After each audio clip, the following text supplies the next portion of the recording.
Italy had a slow start to the 2026 World Cup qualifying campaign and are currently 6 points behind Norway, potentially 3 if they win their game in hand.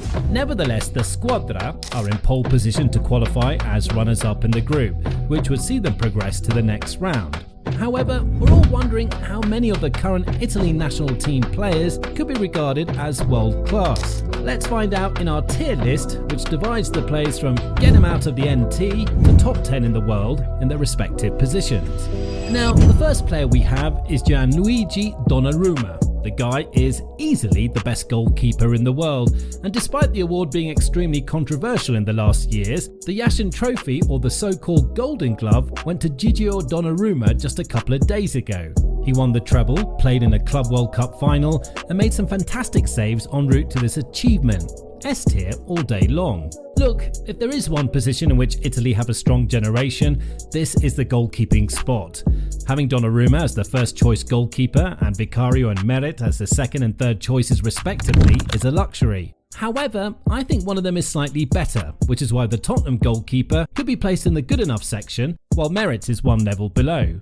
Going straight to the defenders, we start off with the leader at the back, for both Inter and the Italy national team, Alessandro Bastoni. He's one of the top 5 centre-backs in the world when it comes to playing out from the back and is undoubtedly in the top 10 overall. The fact that Pep Guardiola wanted him at City after facing him in the 2023 Champions League final speaks volumes. S tier. One downside of the Italian defence in recent years, however, since the retirement of Chiellini and Bonucci, is that they don't have a solid pairing of centre-halves if they play with 4 at the back, or a solid trio if they play with 3. Next to Bastoni, Calafiori has been the most prominent player in the last year and a half. He's a player with huge potential. He's strong, fast and very versatile. And we're seeing this with both Italy and Arsenal. Good enough in my book. Federico Gatti, on the other hand, is a man who was the subject of high expectations 3 to 4 years ago when he established himself at Juventus. However, we've seen absolutely nothing of him in the national team. He's already 27 years old and has played in only 6 games for the squad Azzurri in the last 4 years. At the moment, he seemingly doesn't even do the job, but doesn't belong to F tier either. Gatti is simply inexperienced.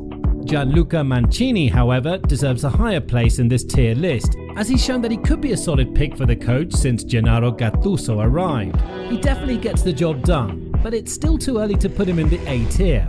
As for the fullbacks, we start with Andrea Cambiaso. The Juve man is becoming an increasingly important part of the Bianconeri with each passing season. He played 39 matches in 2023-24, 42 last season and 8 in 2025-26, including the Club World Cup. Cambiaso played in almost every game for Italy in 2024, but it's been a little quiet this year with only 3 appearances since the start of the year. Mid-B tier for Cambiaso with a potential for a higher ranking in the future. It's obvious that Cambiaso is not even third pick on the left back for Italy, because we have Dimarco and Udogi, the latter of whom has been plagued by injuries in the last couple of months. As for Dimarco, in terms of raw statistics and attacking performance, there are probably 3 left backs in the world better than him: Nuno Mendes, Alejandro Balde and Alphonso Davies. Yes, everyone remembers the semi-final against Barcelona when he had a tough time against Yamal, so you can't blame him.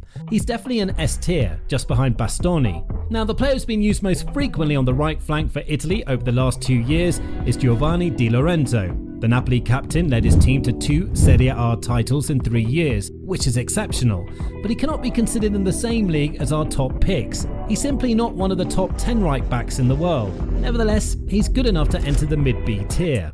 Next up is Davide Zappacosta.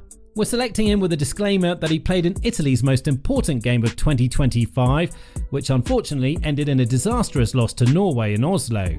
Unlike in the 2024-25 season, when he scored 5 goals and provided 7 assists, one of which was against Barcelona in Spain, Zappacosta performed poorly against Norway, finishing the game with 0 chances created, 0 shots, 1 touch in the opponent's box, and 1 of 5 accurate crosses. Basically, a man who's not only performing poorly for Italy, but is also 33 years old.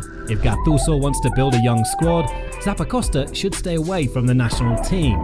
Moving on to our midfielders, we have Manuel Locatelli. He's solid, dependable, captain material, especially at Juventus in 2024-25. He captained the team under Thiago Motta, scored the crucial goal against Venezia that secured Champions League qualification. He doesn't always make the big difference like a world-class star, but he's perfect for Italy.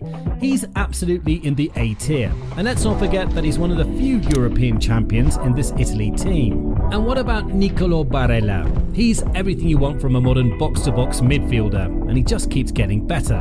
In the 2024-25 season, he made 34 appearances in Serie A, scoring 3 goals and providing 6 assists. He creates chances out of nowhere, presses hard, and has an incredible work rate. He's also had man-of-the-match performances in the Champions League, especially versus Man City in round 1, where he dominated the midfield against De Bruyne, Bernardo Silva and Phil Foden. He's a high S-tier player, just behind Gigio. Then there's Sandro Tonali. Yes, he had a rough patch with the gambling ban, but he made a strong comeback. He's now one of Italy's key central midfielders, as evidenced by his recent performances in qualifiers. High passing accuracy, plus 90%, dominance in duels and a strong presence in key moments. Newcastle's price tag and expectations weren't random. He's proven his ability and mentality. S-tier, yes. It's a bit questionable whether he's a top 10 CMs in the world, that's why we put him in low S. When it comes to 23-year-old Nicolò Barella, he's still inexperienced at international level, even well into his 20s. He's only played in 4 matches for Italy with no goals or assists. He definitely ticks the boxes. He has high pass accuracy, 92%, is composed and shows flashes of talent, but he hasn't yet delivered in big games or established himself in midfield. He's not failing, he just hasn't proved enough yet. For now, inexperienced. As for Fratesi, he's definitely the kind of player who puts in a lot of work on the pitch, but rarely gets the recognition he deserves. It's good for him that he scored those important goals against Bayern Munich and Barcelona in the Champions League, as it gives him a taste of what it's like to be in the spotlight. For Italy, however, he just gets the job done. Nothing more, nothing less. Matteo Politano is another player in the B tier. He isn't world class and is far from being one of Italy's most valuable players, but he still delivers. Although he plays limited minutes for his national team, he has shown flashes of ability when called upon.